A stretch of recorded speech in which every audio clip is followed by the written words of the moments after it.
Bom dia para quem já está online juntamente comigo. Que esse sábado seja de muita bênção, de muita alegria, de muita vitória, de bons acontecimentos.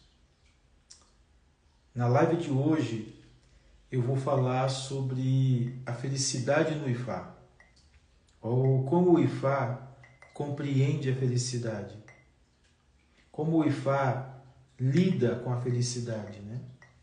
As pessoas falam muito de felicidade. As pessoas estão procurando a felicidade o tempo todo.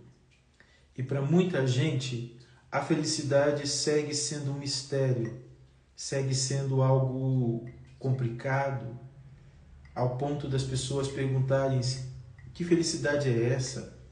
Aonde está essa felicidade? O mundo moderno, o mundo atual, tenta nos vender uma ideia de felicidade o tempo todo. Nós estamos refém dessa ideia de felicidade. A gente está o tempo todo preocupado em alcançar essa felicidade que o mundo moderno, que o mundo atual, né? Que o mundo contemporâneo nos oferta. No tempo de Ifá, né? No tempo dos personagens das narrativas de Ifá, felicidade era uma outra coisa. E talvez, possivelmente, nem era chamado de felicidade, nem existia essa palavra, né? Então, como a gente traduz, a partir da perspectiva do Ifá, essa noção do que é felicidade, né? Na live de ontem, eu explicava para vocês para que Ifá, né? E a importância de entender Ifá na atual conjuntura do mundo. Os meus 3 livros, né? Tanto o Sabedoria, tanto Peregrinação como Espiritualidade, que ainda não foi lançado, eles abordam exatamente essa dimensão do Ifá na contemporaneidade. Eu tenho feito um esforço, confesso, um esforço agradável, para traduzir Ifá para o mundo de hoje. Desfossilizar o Ifá, né? Tirar o Ifá e também o Orixá da fossilidade ou da fossilização. Se vocês perceberem bem, as pessoas cultuam o Ifá e o Orixá de forma muito fossilizada, né? Como se fosse um fóssil antigo, paralítico, estagnado num tempo histórico distante e atemporal. A gente tem procurado trazer o Ifá, situar o Ifá no mundo de hoje e entender o quanto o Ifá e o Orixá é vivo na nossa realidade de mundo e o quanto a ancestralidade é presente na nossa vida, o quanto a ancestralidade é viva. A ancestralidade não é um fóssil, a ancestralidade não é um achado histórico, arqueológico que está aprisionado no tempo. A ancestralidade, Orixá e aí também o Ifá, não está distante, não está longe, não está em um lugar esquisito, em um lugar estranho. Isso está muito próximo de nós, isso está bem próximo de nós e isso está nos ensinando que o nosso tempo, que a nossa era, que este momento de mundo, esse momento de vida requer, sem sombra de dúvida, essa atualização. E como é que a gente atualiza Ifá? Como é que a gente atualiza Orixá para além de uma perspectiva fossilizada?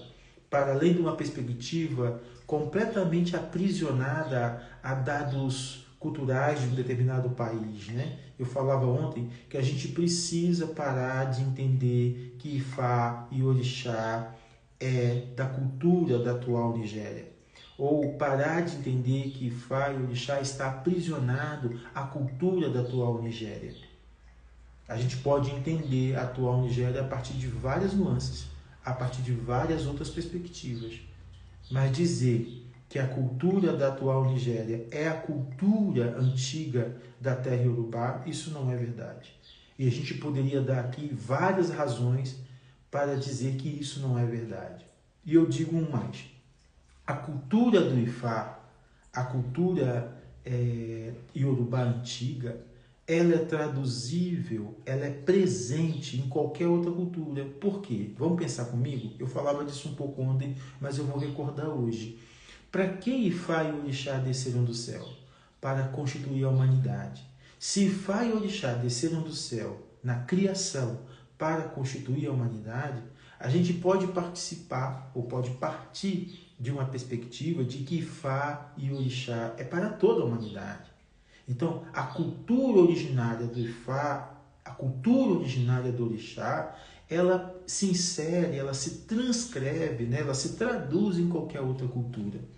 Então, entender a perspectiva da felicidade a partir da orixalidade, a partir da nossa relação com o Ifá, com o Orixá, com a divindade que habita em nós, é fundamental. E a gente faz isso traduzindo a nossa tradição, a tradição de Ifá, a tradição de Orixá, em novos termos. O que eu quero dizer, traduzir a tradição de Ifá e Orixá em novos termos? É traduzi-la hoje. É traduzi-la para o homem de hoje. É traduzi-la para as pessoas de hoje. É traduzi-la a partir da nossa realidade de vida. Nós vivemos no Brasil, numa terra de palmeiras, numa terra de herança tupiniquim, de herança indígena muito forte, uma terra tropical, habitada por um verde incomensurável, por um clima diversificado e por culturas diversas. O Brasil é um país multicultural. Se você vai para o sul e depois você vai para o norte, você vê uma diferença gritante. Se você para no sudeste, você vê uma diferença terrível. Se você vai para o norte, você vê diferenças situadas. Se você vai para o centro-oeste, aonde eu estou, de igual maneira. Então o Brasil tem uma riqueza multifacetada cultural. Quando eu falo traduzir Ifá em novos termos, não é abandonar aquilo que os nossos antepassados nos legaram. Não é pisar naquilo que os nossos ancestrais nos deixaram. Pelo contrário, de tempo em tempo, a ancestralidade é atualizada por si só. De tempo em tempo, os nossos antepassados traduziram de acordo com a sua era, de acordo com o seu contexto, a ancestralidade originária. Nós, na atual conjuntura do mundo, aonde nós nos encontramos, precisamos continuar esse labor de viver a ancestralidade, de viver a espiritualidade africana e traduzi-la em novos termos a partir da nossa realidade de mundo a qual vivemos aqui. Então, eu tenho tido esse compromisso de pensar Ifá a partir dessas nuances da vida e desfossilizar mesmo, né? Eu tenho 20 anos que eu conheço o Ifá, tem 20 anos que eu entrei no Ifá e uma coisa me incomodou desde quando eu cheguei pela primeira vez no Ebé Ifá. Me incomodou desde a primeira vez que eu vi um babalaô africano e depois babalaôs brasileiros. Sempre me incomodou. Uma reprodução da repetição. Eles reproduzem padrões. Eles reproduzem uma série de comportamentos, de mentalidades que não conseguem, em hipótese alguma, acessar a nossa cultura brasileira na sua gênese, na sua originalidade. E isso me desconfortou muito, porque eu queria muito conhecer Ifá, eu queria muito aprofundar o Ifá, e eu não conseguia aprofundar o Ifá, porque existia uma barreira cultural ali, dizendo que Ifá não pode isso, Ifá não pode aquilo, Ifá é assim. Eu escutei muitos babalaôs com esse discurso de que Ifá é assim, de que Orixá é assim, de que só pode assim, de que só pode assado. E eu comecei a me perguntar até que ponto a ancestralidade, que é fluxo, né?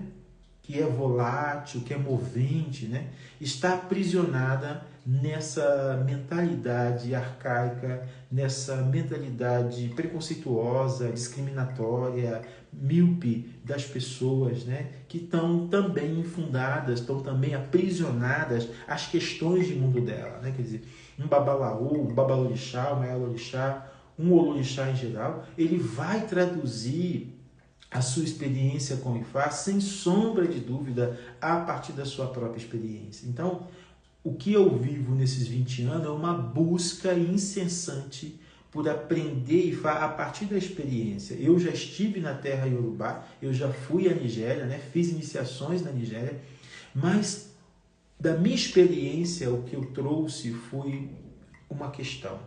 eu voltei com mais dúvida do que com resposta. E a questão que eu trouxe da minha experiência na Nigéria foi: aquela realidade não é a minha realidade. Aquela maneira de viver não serve para mim. E não é que a minha é melhor, e não é que a minha é pior. Não é sobre isso, porque a ancestralidade, ela é da terra. A ancestralidade é de pés no chão. Então, não importa onde a gente esteja, ali está a ancestralidade. Então, não é sobre ser melhor ou pior, mas é sobre traduzir essa ancestralidade a partir da própria originalidade da vida. E foi isso que me tomou aí desde 2002, né? Depois numa maturidade, quando eu passei pelos ritos de Tefá e Telodu e me tornei um babalaô, e eu comecei a vasculhar, a fazer uma varredura e compreender essas narrativas do Ifá para além da fossilidade, para além de um achado arqueológico. Tem gente, e aí eu falo de forma muito à vontade, tem gente que, ao encontrar com uma narrativa de Ifá, experimenta essa narrativa como se fosse um fóssil.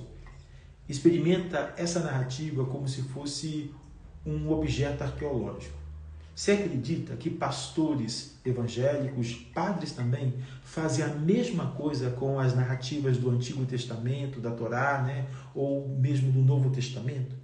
Por que eu estou dizendo isso? Porque narrativa, gente, as narrativas são moventes. Uma narrativa não pode estar aprisionada ao seu tempo histórico. Se a narrativa, o Itam, o provérbio, a parábola, a fábula, que seja, está aprisionado ao seu tempo histórico, ele não diz nada. Nada. Então tem gente que me liga falando assim: ô Luô, o meu Odu é tal, ele tem esses versos, eu não entendo nada. Sabe por que não entende? Porque está lendo de forma fossilizada. Está lendo de forma paralítica, quando na verdade estes versos são moventes, são fluxos. Então os versos são carregados de simbologias, são carregados de analogias, são carregados de metáforas. E o babalaô erudito, sobretudo, porque ele precisa ser um versário em narrativa, ele tem que saber traduzir essas narrativas para o tempo, para o contexto, para a realidade que ele se encontra. Nenhuma narrativa do Ifá, por mais porcamente traduzida que ela esteja, ela está carregada de analogias, ela está carregada de metáfora. A gente tem uma fala dentro da tradição do Ifá que diz que Ifá fala através de metáforas. Se Ifá fala através de metáforas, nessas narrativas tem achados minuciosos que o olho desavisado não consegue perscrutar, não consegue perceber. É por isso que muita gente tem dificuldade de entender o Ifá. É por isso que muita gente tem dificuldade de atualizar o Ifá para o nosso tempo. E essa tem sido a minha busca, não só com os livros que eu tenho produzido, mas com uma tese de doutorado sobre o Ifá, sobre divinação e medicina no Ifá, e também o meu trabalho de tradução mesmo, né? Eu tenho traduzido muitas narrativas, né? Já tem aí mais de 3.000 narrativas traduzidas que têm sido utilizadas pelos meus alunos na Universidade de Faremará. Essas narrativas nunca foram traduzidas para o português. Foi eu quem começou a traduzir essas narrativas. Se elas começarem a voar por aí, a andar por aí, vocês podem ter certeza que foi eu quem traduzi, eu quem primeiro comecei a falar sobre isso. Eram as narrativas muito próprias, muito peculiar, eram narrativas que não estavam circulando aí em lugar nenhum.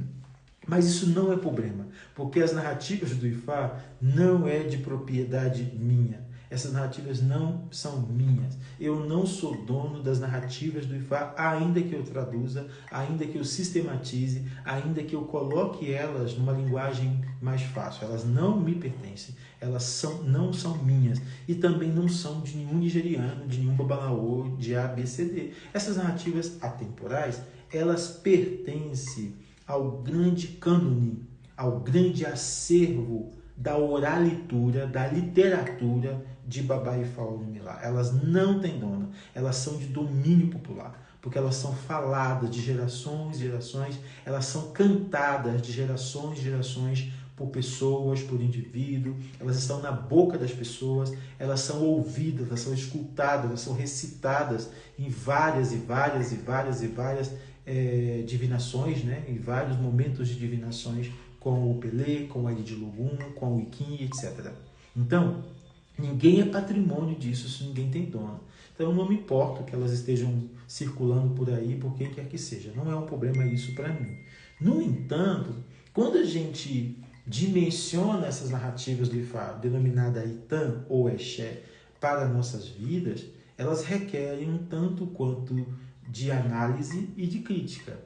Quem já passou por uma experiência de dar Pelé ou de dar Kim comigo sabe que eu faço muito bem esse exercício. Qual é o exercício que eu faço? Um da Pelé, um da Kim sem narrativa, é um da Pelé, é um da Kim, que seja, é um Aide de Logum morto. Essa é a minha opinião. Um Olorixá, um Aofá, um Aodifá, um Babalaô, que não narra a narrativa do Itã, do Odu, melhor dizendo, que não narra o Itã do Odu, ele não está praticando o oráculo da forma correta. Por quê, gente? Porque o oráculo de Ifá, seja o Aide de Logum, seja o da Kim, seja o da Pelé, são as narrativas que são contadas, são as histórias que são contadas, são os Itãs, são os Exés que são contados. A primeira forma, a primeira experiência do indivíduo com o oráculo de Ifá, com os oráculos de Ifá, começa na narrativa, começa na escuta do Itã. Por quê? Porque na nossa tradição de Ifá e Orixá, a narrativa nos conecta com a nossa ancestralidade. A narrativa nos conecta com aqueles que nos antecederam, com aqueles que experimentaram o Ifá antes de nós. Olha que lindo isso. Isso tem um pouco de mecânica quântica. Vamos entender por quê? O universo, ele é formado por um todo.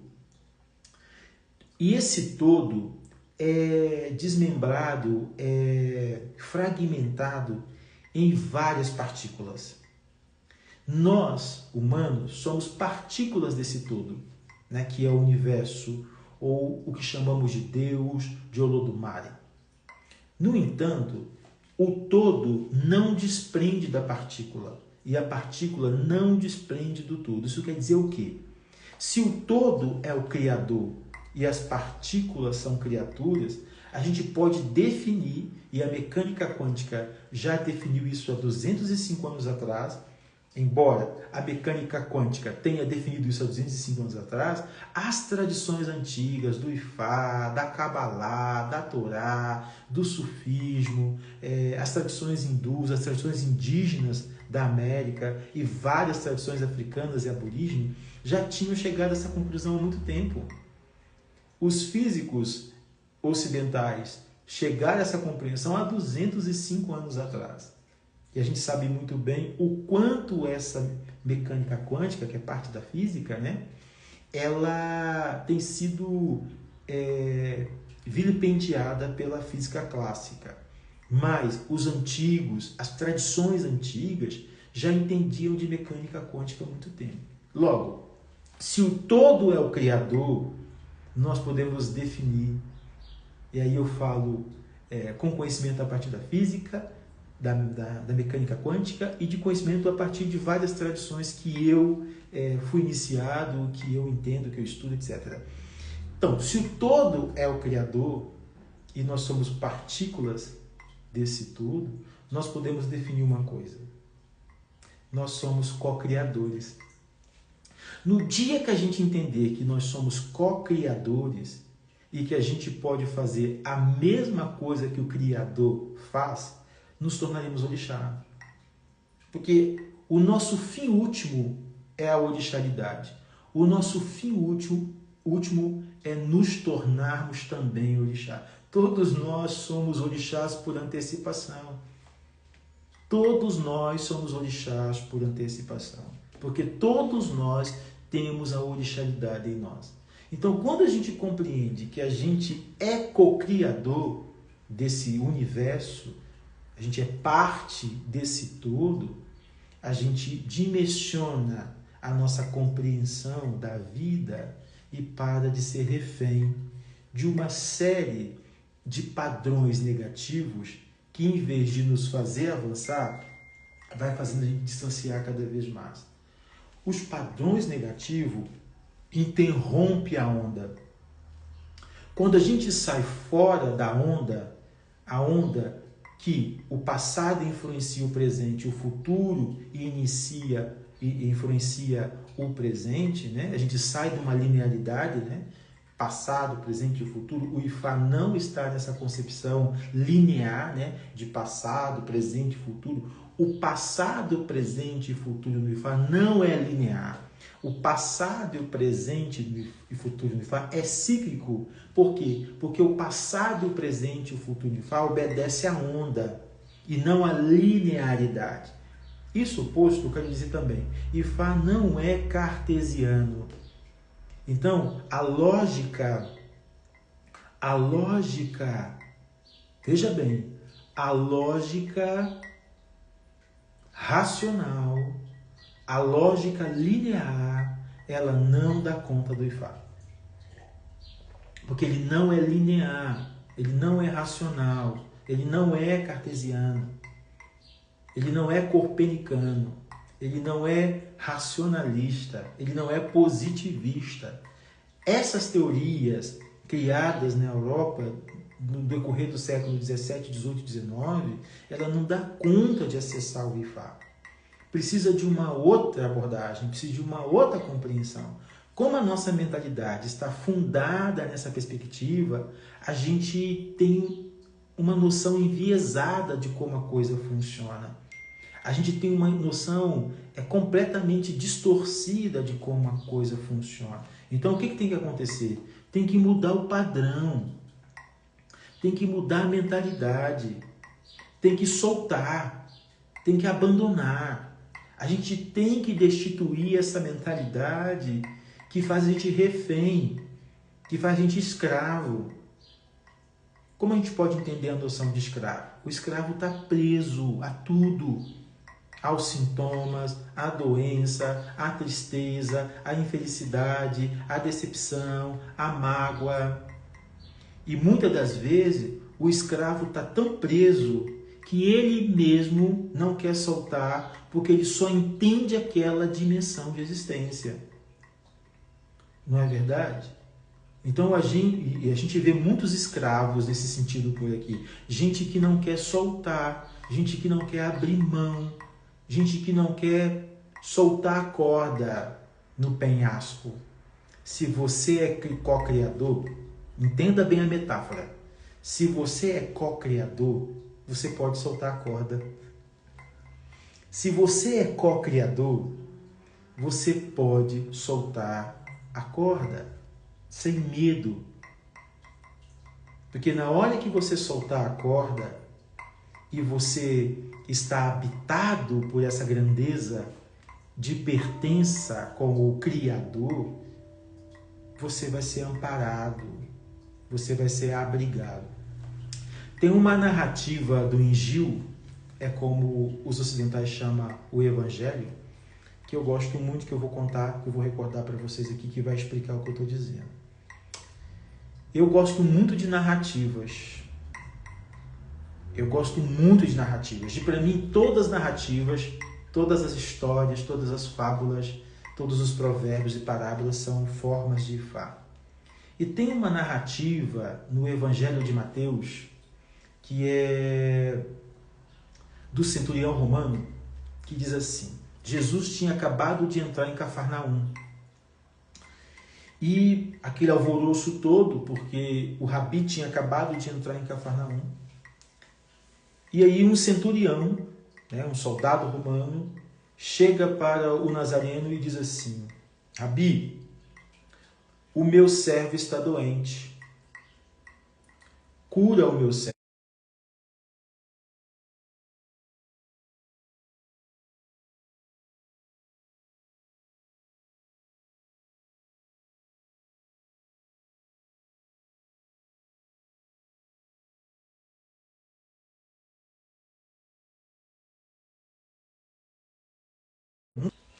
Deu uma pausa aí, eu estou voltando. Então o mestre diz assim: não precisa de ir. O centurião disse para Jesus: não precisa de ir. E o centurião diz assim: basta uma palavra sua, e eu acredito profundamente que tudo vai estar certo com o meu servo. Olha só, o centurião romano entendeu que ele não era digno de receber Jesus na casa dele. E disse para Jesus: basta uma palavra sua, que o meu servo será curado. E Jesus então falou bem assim: nunca vi fé tão grandiosa entre os israelitas. E naquele momento, quando o centurião voltou para casa na certeza de que Jesus iria curar o servo estava curado. Saindo do clichê e do engodo dos pastores, dos padres, foque na narrativa e no que ela quer dizer. Sabe o que a narrativa quer dizer? O centurião romano soltou a corda. O centurião romano soltou. Solta. Não precisa que você vá na minha casa. Eu acredito que uma palavra sua basta para o meu servo ser curado. Olha, ele soltou a corda. Eu peguei essa narrativa só para dar um exemplo do que é soltar a corda. Você está lá diante do seu Ifá, você está lá diante das suas entidades, diante do seu orixá, pedindo, você arruma uma pedição, matando galinha, matando bode, matando porco. Passa uma semana, nada acontece. Passa 2 semanas, nada acontece. Passa 3 semanas, nada acontece. Você fica revoltado com o orixá, você fica revoltado com as suas entidades, você fica revoltado com o Ifá. Sabe por que nada acontece? Primeiro, não adianta você matar galinha, matar bode, matar elefante, matar o boi. Não adianta. Não vai adiantar se você não soltar a corda. Você pode chamar de fé, mas é muito mais do que fé. É padrão.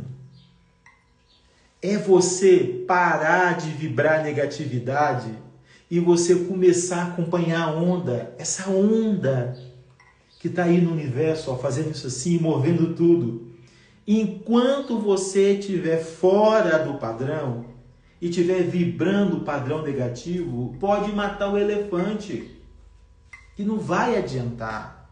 A gente precisa modificar essa mentalidade que está impregnada nas nossas tradições e está enganando as pessoas, frustrando as pessoas, sabe? Aprisionando as pessoas num monte de baboseira, num monte de mentira, num monte de inverdade. Não funciona assim. Mas, ô Lu, você está dizendo que a gente não pode dar uma galinha, passar uma galinha no corpo, tirar o negativo? Não estou dizendo isso não. O sacrifício é importante. Sabe por quê?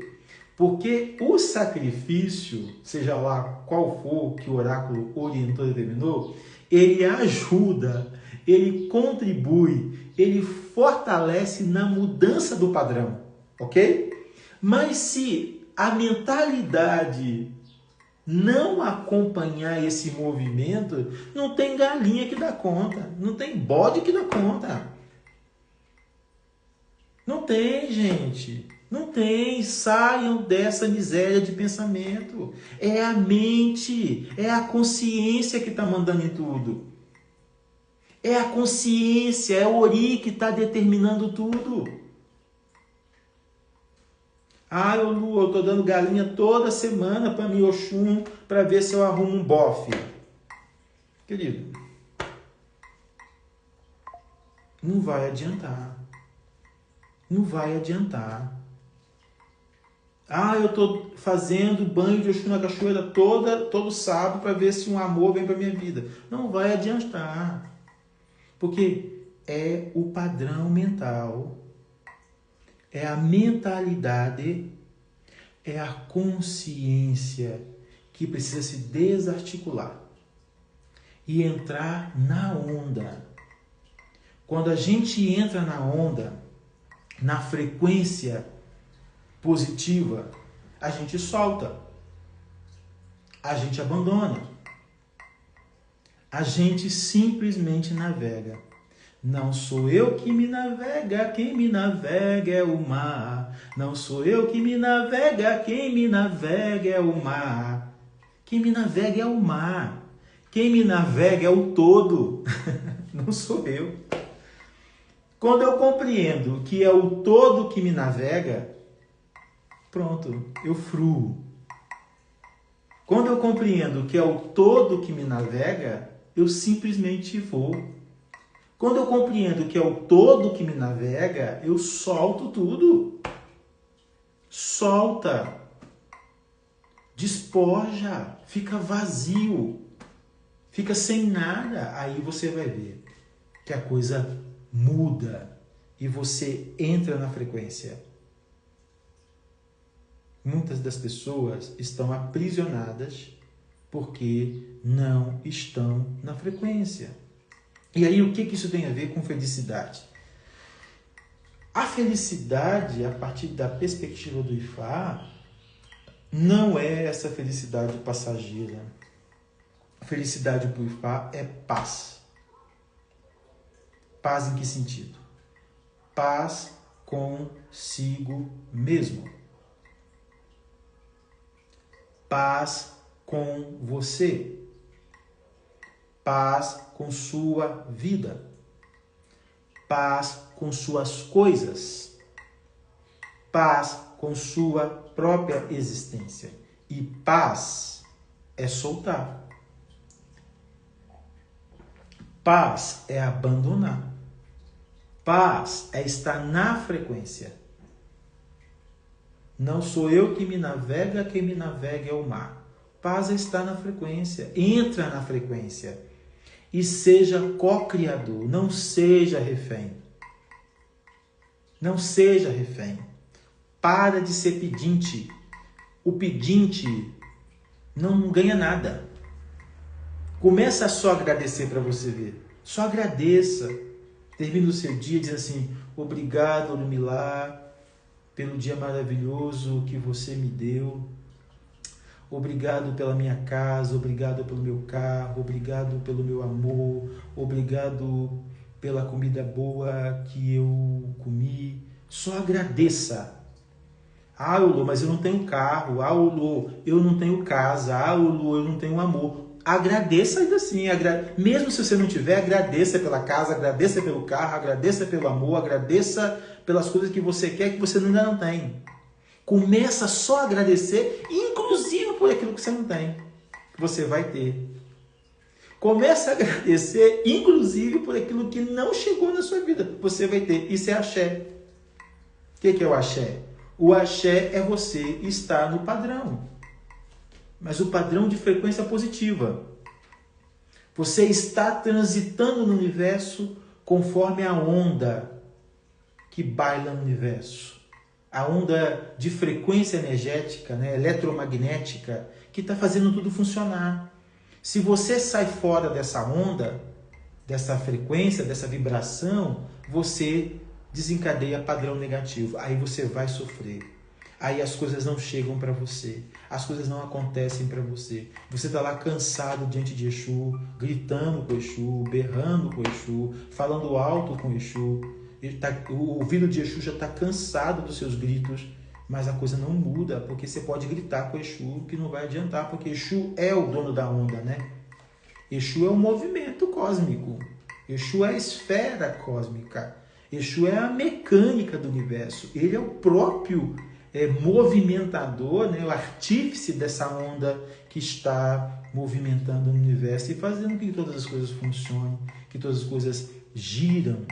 Então, o segredo é entrar na onda. Eu diria que o segredo da felicidade em Ifá é você entrar na frequência positiva e vibrar essa frequência positiva o tempo todo.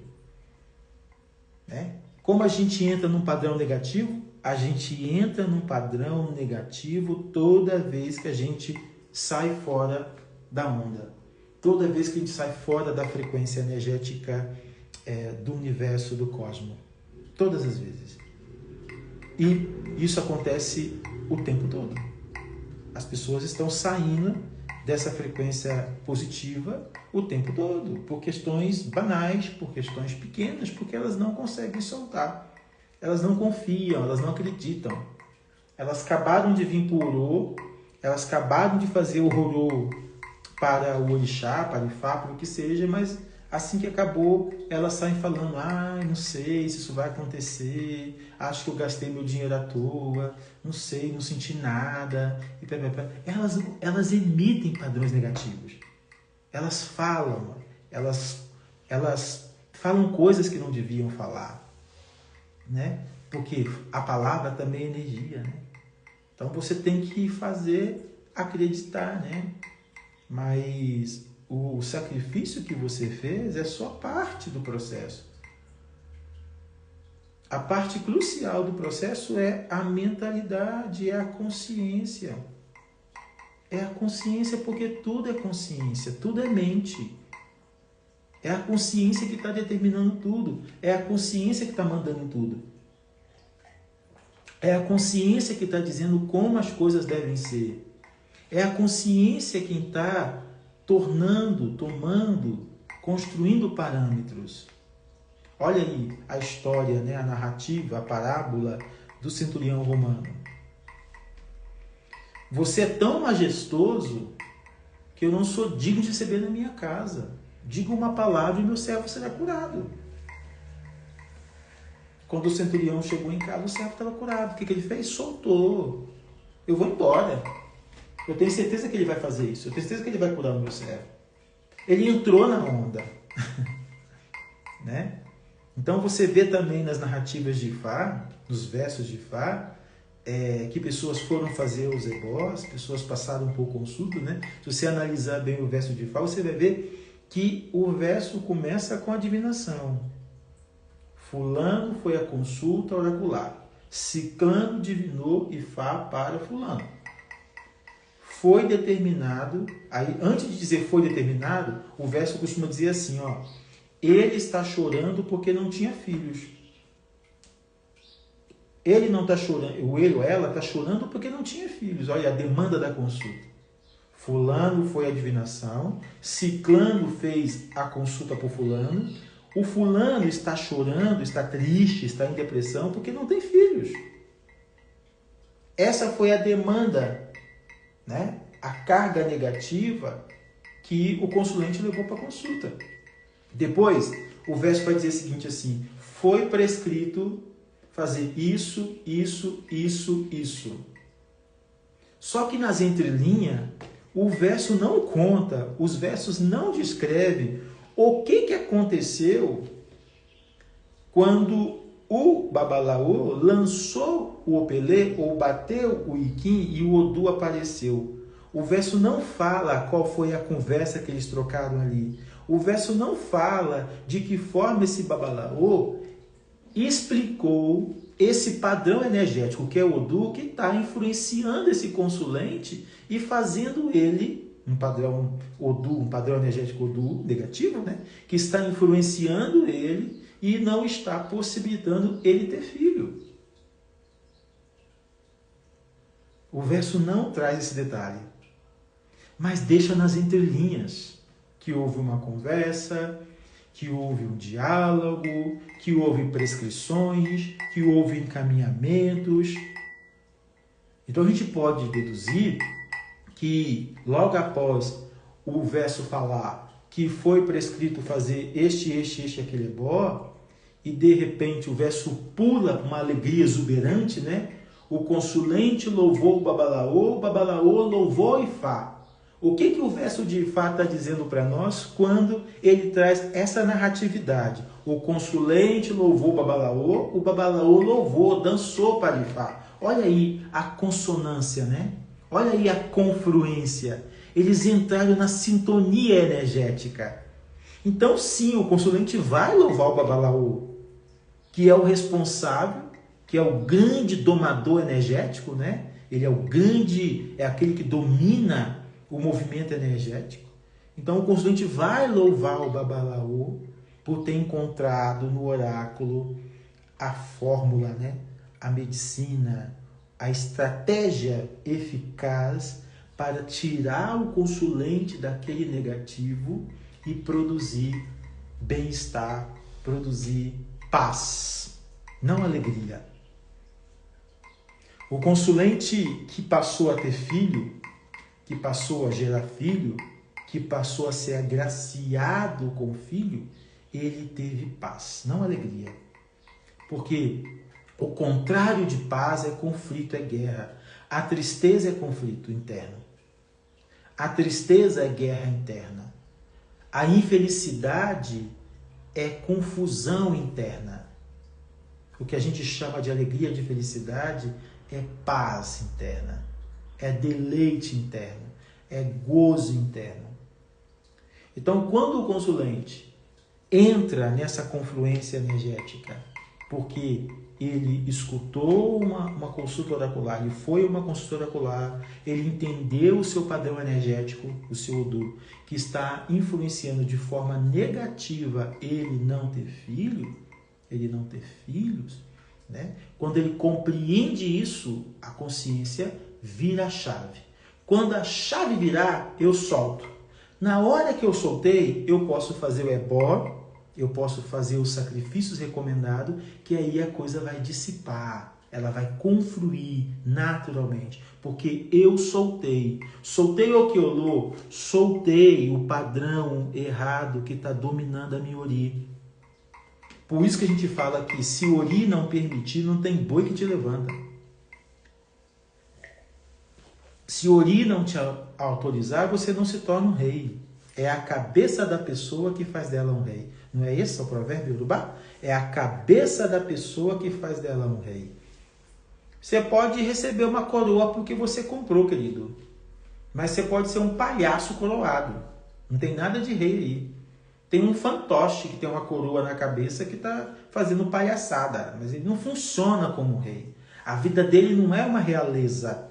A vida dele não se sustenta de forma real. Você percebe quando uma pessoa é realeza. Você percebe quando a coroa que está na cabeça de um homem ou de uma mulher é uma coroa intacta, uma coroa firme, uma coroa forte. Porque dizer que a sua cabeça está coroada é uma forma de afirmar que você sustenta a sua natureza, que você sustenta quem você é, que você banca quem você é, que você segura quem você é.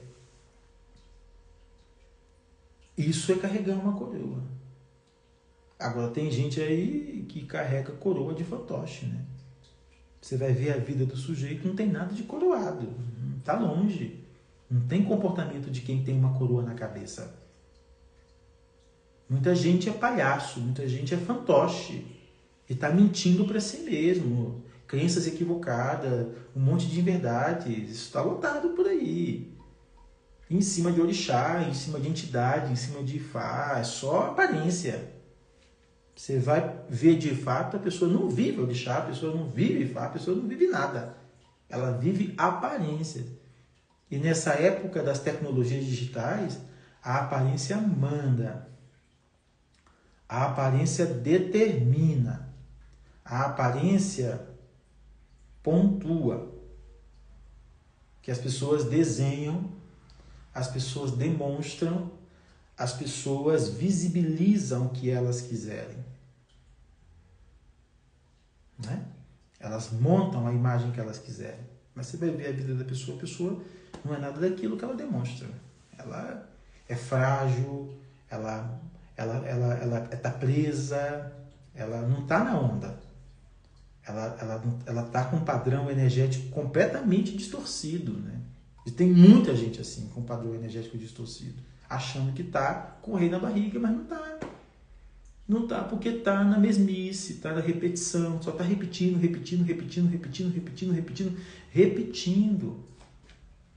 Aí os clientes não estão felizes, as pessoas vêm fazer as coisas não se resolvem.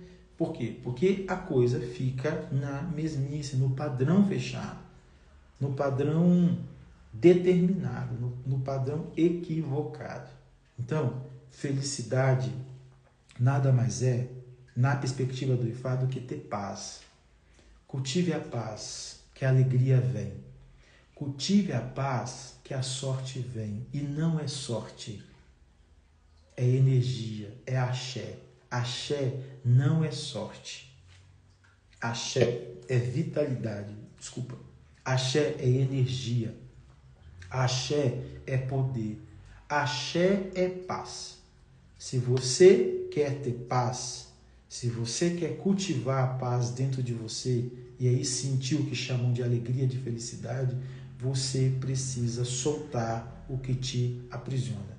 Você precisa soltar, soltar, soltar. Você precisa fazer como o centurião romano que eu citei aqui. Não precisa de ir na minha casa. Eu não sou digno de receber na minha casa. Basta você dizer uma palavra. Diga somente uma palavra que o meu servo será curado. Quando ele chegou em casa, o servo estava curado. Essa narrativa, ela explica muito bem o que é soltar. O que é entregar. O que é acreditar profundamente e vibrar no que você acredita. Faça o teu ebó, faça o teu ebori, faça as tuas obrigações com o coração limpo, limpa a tua mente. E quando você fazer, você simplesmente se entrega. Antes de começar a fazer, se abandone, solte tudo. Porque quando você fazer e você levantar, aquilo está tão fluido, tão movente no universo, que aquilo só vai te favorecer. Então, não seja procrastinador, não seja medíocre, não viva uma tradição medíocre, não viva uma tradição que você não acredite nela. Não cultue Ifá e Orixá se você não acredite profundamente nele. Porque assim, somente assim, acreditando profundamente que essas tecnologias ancestrais terão efeitos positivos na tua vida.